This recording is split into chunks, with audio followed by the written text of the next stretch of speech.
American skier Bode Miller wins a bronze medal, finishing 9/100ths of a second out of first place. Men's hockey starts today, beginning what could be the very best competition in Olympic history. We'll tell you what to watch. Men's figure skating starts tonight. We go over the U.S. team of Evan Lysacek, Jeremy Abbott, and Johnny Weir, and their chances for a medal. Welcome to Vancouver Today. I'm Reed Cherner. And I'm Christine Brennan. Bode Miller sped down the men's downhill course at Whistler and claimed the U.S.'s third ever downhill medal. The country's most decorated alpine skier failed to medal in Torino, where he made headlines for late-night partying. In fact, they came up with a new verb to Bode, as to go, oh, for the Olympics. We talked to him after the race. The performance for me was impressive because I charged. I mean, I was nervous and fired up and excited and felt like it was the Olympics, and I didn't hold back and really let it go. When I got to the finish, I felt like anyone skiing the course with those exact conditions, I felt like I would win, and that was all I could ask for today. I sort of feel like I relaxed a bunch of my animosity towards the commercialism of the Olympics from the last time, and just sort of, you know, I can't personally change that stuff as much as I'd like to. At the end of the day, I think it's about the athletes trying to inspire each other and trying to inspire kids, and you know, if you can kind of let the other stuff go and focus on just having those inspirational performances, that's a success. You know, the medal count is, you know, you don't want to go the Tanya Harding route of winning medals, you know. I mean, if you wanted just strictly to win medals, you could go through a whole long start list of racers and just go to their house in the off season and, you know, break a leg here, pull out a shoulder socket there, and you'd probably have a whole bunch of medals by the end of your career. But I think, you know, for me, the legacy is the way you perform and the attitude, you know, you bring to the athletic arena that is the Olympics. And I think, you know, that's sort of what I've been focusing on. So I guess the key for Bode Miller is for us to have no expectations of him. And you watched it? I did watch it. I obviously wasn't there, but I thought it was terrific. I mean, we saw the Bode Miller that we were hoping to see, Reed, 4 years earlier, and no expectations, no magazine covers, not even the most famous skier here, Lindsay Vonn, is that. And I think it showed that he just went out there and was all business. I loved his coach screaming at him, you want this, go, go, go. And, you know, you almost thought he might have won the gold. And he was so close. 9/100ths of a second is extraordinary. And, but he hung in there for that bronze, and I think that's a great showing for Bode Miller. Defending gold medalist Seth Westcott picked up another gold yesterday in the men's snowboard cross. After struggling with an injured leg and a pelvis injury, Westcott snatched a gold medal from Canadian Mike Robertson midair at the last second.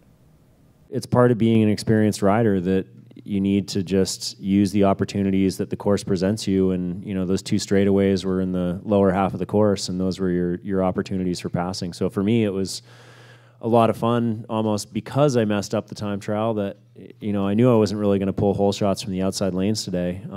So it was a great opportunity to have to do that come from behind riding, and you know, it makes the show more exciting for everyone to see. Coming in here as the only man to have won an Olympic snowboard cross gold, and I didn't want to let anyone else have it yet either, so I'm planning on Sochi, so I'll be back in 4 more. The win means Westcott remains the only person to win the gold in the sport, which was introduced in 2006 at Torino. Women's snowboard cross begins today. Lindsay Jacobellis won silver in Torino, but it was a heartbreaking loss. She was in first place in sight of the finish line when she attempted to grab her board and fell. Jacobellis is expected to win her gold medal this time. The men's short programs are tonight, and Christine, we talked a couple of days ago about how we had no chance to medal. In the pairs, this is something different, is it not? It is, Reed. I'll tell you though, the good thing for the U.S., 3 strong men in Johnny Weir, Evan Lysacek, Jeremy Abbott. I would say Abbott, Lysacek probably could go gold, silver, bronze. Johnny Weir a little less so, although he's certainly in the mix. But they could also go 5th, 6th, and 7th.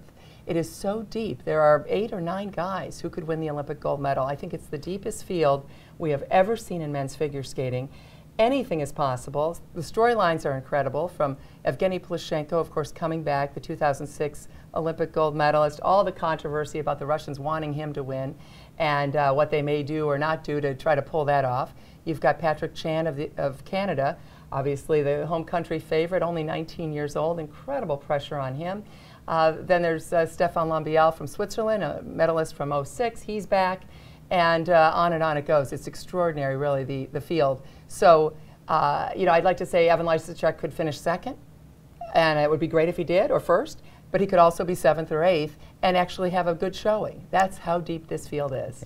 For the uninitiated, explain to us what we'll know after the short program. What we'll know, Reed, is if you make a mistake, if any of these skaters do, and some probably will, they probably will not be the Olympic gold medalist. You cannot win the Olympic gold medal in the short program, but you can lose it.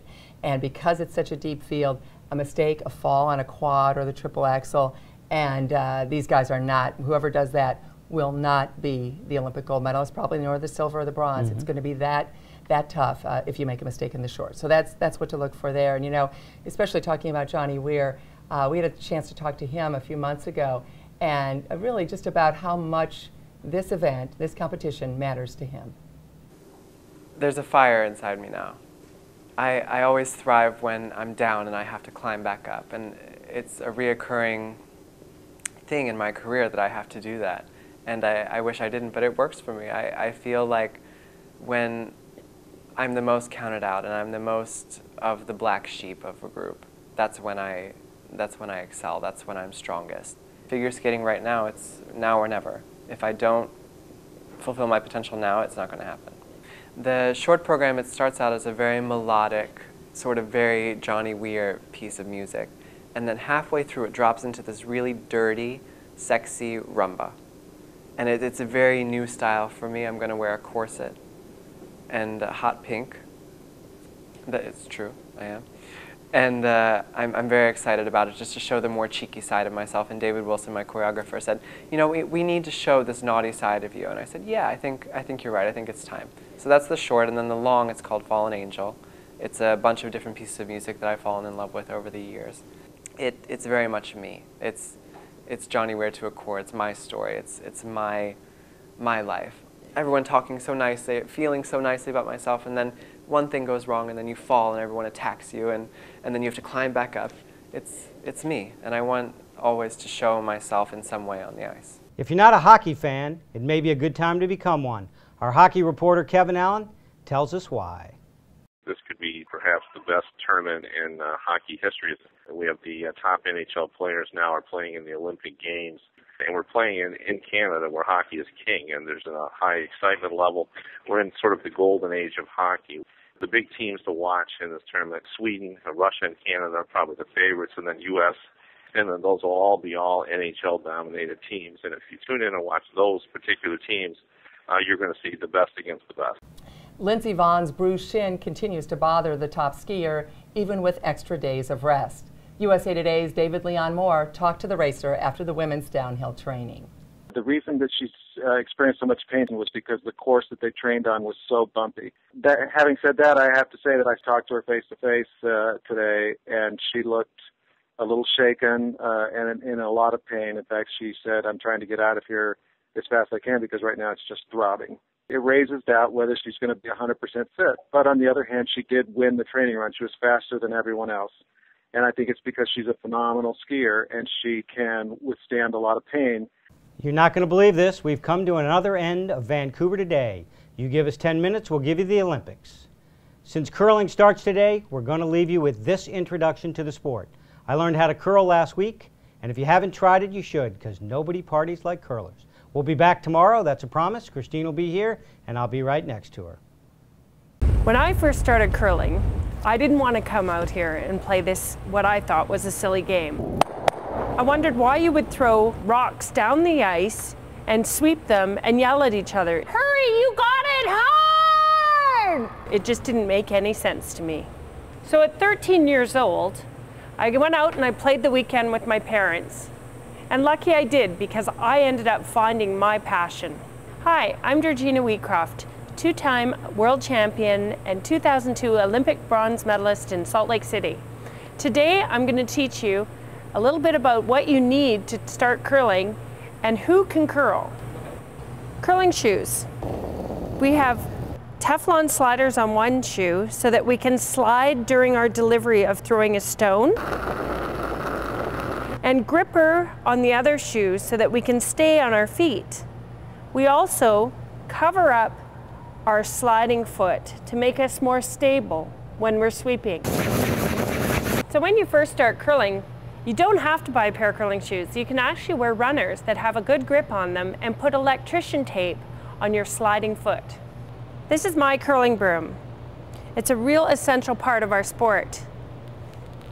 You can actually rent these in most curling clubs. So remember, we're on ice here, so you want to make sure you're warm. And the essential part is to have gloves, because if your hands are warm, your body's warm. And the other thing that you'll need is a pair of stretchy pants, because you do get in some positions that your body's probably never been in before. So now we're ready to go curling. The great thing about curling is anybody can curl. Doesn't matter how old you are and what shape or size you are.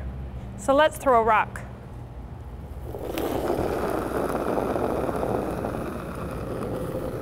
As you can see, it takes balance and flexibility to throw a curling stone. These things will help you, and as you play, you'll actually get more flexible. So fitness does play a key in curling, and it certainly helps to have core strength, upper body strength, and leg strength. But anybody can start curling, but at the elite level, you'll find they're really good athletes.